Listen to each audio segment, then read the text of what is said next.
Liberty or Death, the American Insurrection. This is your review for 2. Good day, my name is Joe. Today we'll be going over Liberty or Death and how it plays with 2 players. Now, Liberty or Death is a coin game by GMT, which is a counter-insurgency game. There are 4 unique factions in this game that'll be vying for power, working with each other to take down and grow their own faction into power. There's the Native Americans, which start out west and push the colonials back east and out of the way. The colonials trying to grow the territory, the newly expanding territory. The British trying to use their regulars and impose their will of Britain. And the French, who just really don't want the British to win. It's played over several rounds due to these cards. And hopefully by the end of the game, you've had the most influence. There's various ways to win, but hopefully you come out on top. So let's see a little bit more how to play. So in this game, there's 3 links of play and there's special scenarios that you can play in this game. But most of the time, the Native Americans, the colonials, and the British will be set up on this map where the French will be waiting. They'll be gathering their forces and getting prepared, gathering their squadrons, preparing to blockade the British in the later rounds. But in this coin game, it's kind of interesting as far as the action selection goes. This is really a card-driven game. You have your 1 pawn that you'll get to play, but you have to be strategic about it. A card is going to come out and you'll be able to know what the next card is. And there will be a play order at the top. And if you're first on the play order, if your faction is first on the play order, you get to choose one of these 3 available actions. And the next person either has to follow you or pass. Now, these actions may be mustering troops, doing things around the board. Each of these has their own list of things they can do, and then a different special action they can do. Or you can play the powerful effect on the card. And then the next person has to either do the following action or pass and get some resources on the side. So once either 1 or 2 players have gone, they'll be ineligible for the next round. So the next card will come out, you'll know what the next card is, and you'll continue play, with the other 2 factions being maybe the eligible factions, and then kind of swapping around. So you really have to choose and pick your battles and determine what you're going to play. The game, I believe, starts with about 30 cards plus the Winter's Quarters cards. So you're really going to see 26 potential rounds in the entire game. So each action you do is just going to feel very weighty. You're going to have to make sure you pick and choose your battles correctly. The colonials won't have a whole lot of troops, but they can kind of spread out. The British really want to overwhelm some of the troops and work with the natives. But the natives are going to slowly build. So the colonials at the back, kind of back out the natives. And, the French, even though they don't start on the board, they have to support the troops, the colonial troops.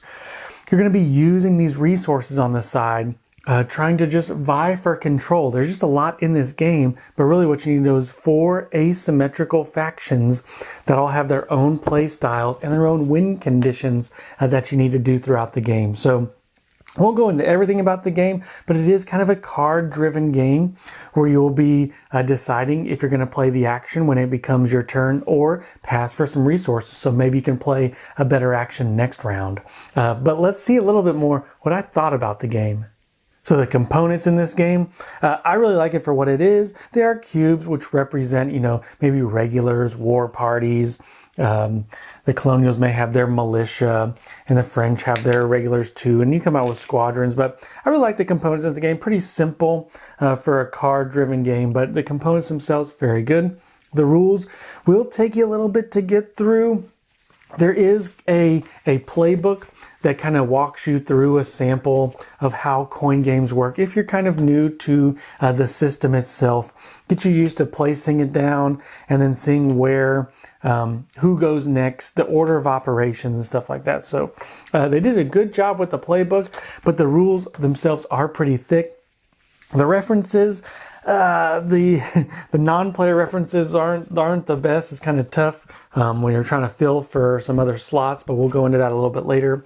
And these references they're decent for what you need to do, but once you get into the flow, it kind of makes sense. But this game is pretty tough just to get the rules down. Let's talk about setup and table size. And for a game this large, I'm actually pretty happy with how quick the setup is. It tells you, where you're going to be placing everything, how you're going to be placing the discs, and the chits over here, how you're going to make the deck. The deck's pretty easy to make. So this can be set up, I'd say, in about 15 minutes or so, and you're kind of ready to play. Now, table size, this board is awesome, but this board is also very large. It has to be about 3 feet, if not a little bit longer, and by about 2.5. But man, does it look cool on the table. So let's go into the gameplay, and this is where you get the meat of the game. This is where the big actions are. There is a card that's going to come out. And if everybody's eligible, you're just going to go from the top and see who gets to choose what they do. Most of the time, if you're available, you want to be playing first. But there's this really powerful, usually, event on there. Or it may be an event for the other factions that you need to block, or they're going to be able to do it. But if you don't play the event, like I said, you can do some mustering actions. You can try to get extra control, extra opposition or support. The British and the colonials trying to vie for this support, while the Native Americans trying to build up their villages and kind of sweep everybody off the board, kind of be the low-key party in this one. When the French, well, like I said, as the French, you're really just building up for a little bit and then supporting the Americans, and then building up, supporting the Americans, and then eventually entering the war and going, I'm here, let's throw down. The French are a really neat faction in this game. But the decisions you have to make when it's your turn to decide what to do is just, it's so cool. Now, there's a lot of AP in this game, because one person really needs to think what they're going to do. But once you get the game down, it actually runs fairly smoothly. It may just say however many places you want to move, that's how many resources it costs. And you're going to move to those destination spots. You get to do your special activation if it says so on here. Kind of straightforward. And it'll say you can't do this when this state is on the board. So it's really neat as far as on the actions on these cards. And then every faction also has a kind of a trump card. So once per game, they will be able to play this card and disrupt the flow of play. Now, everybody has one, so multiple trump cards can be played, but it's just interesting on when you play this one-time card throughout the entire game, how many turns you have left. The British are just overwhelming force. The colonials spread thin. I just really like the gameplay of this. The chits just enough. They give you enough flavor, and I love the flavor on these cards. This is right down my alley of the games I like, and the gameplay does reflect the times and a really tight 4-player battle.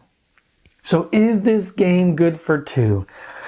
Well, there's a lot of ways you can play this game. I did play solo. It is pretty tough to control the 3 other factions. I actually controlled 2. As the colonials, you're kind of allied with the French most of the game. If you're the British, kind of allied with the natives most of the game. So you can also do a 2v2, which we did in a 2-player game. My wife controlled the colonials and the French, where I controlled the British and the natives. So it flowed really easily that way. We tried for a little bit. We didn't get all the way because it was kind of cumbersome. We each controlled one faction and then had 2 non-player characters control the other faction, kind of the AI. But the flow chart, as you're trying to flow through, is tough. I can see it getting a lot easier if you're just used to these kind of games. But this is kind of my first foray into the coin universe. I know this is kind of a tougher game, but this is the theme that I like the most. And it really gave me a sense of what the counterinsurgency is all about. But with 2 players, I would almost suggest the 2v2, because then one of you is always doing something. It really slows down when you do a 1v1 and the two non-player characters. And then solo, like I said, it was just a little bit too much for me to chug through. I really want to try some of the other coin games, but these flow charts, at least in this game, it's kind of tough to wrap your head around sometimes. I can see this being a great game at maybe 3, fantastic game at 4. I'd love to get this game to the table at 4, but it's going to be tough to find a group that wants to play this. My normal group at Dads and Dice, I'm looking at you guys. I know this isn't really y'all's favorite type of game, so you really have to be in the mindset of who you're playing with as well. But for me, I can see the love, I can see the theme. I really enjoy the card play mechanic of flip a card, you know what card's coming up next. So you know whether you need to save or you need to attack and get in there and make the decision hard for the other players. But for 2 players, I really think controlling 2 factions apiece, it would really be the colonials and French versus the natives and the British. I think that's kind of the way to play if you're going to play with 2. And it was fun when we did. I really enjoyed it. Kind of tough mechanics, especially explaining for the first time. But this is just a fantastic game. I'm really enjoying just like I said, the coin gameplay itself. But I know it's not for everybody. You kind of have to do like the theme of the coin game you play, I'm guessing. But this is our first foray into it. It was really fun, 2v2, but I don't think this was the optimal way to enjoy this game. I think either 3 with a non-player character or playing with all 4 is probably the way to go. Really helps if you play with people that know what they're doing, so it'll take you a little bit of time. I'd say the learning curve for these kind of games is probably pretty steep. I really like this game. I will keep on playing this game, especially solo. I'll finish up my second solo game about halfway through now. I'm really enjoying it. Just kind of a slog solo, but 2v2 was a lot of fun, but I think at 4, this would be awesome. So that's my review of Liberty or Death. Till next time.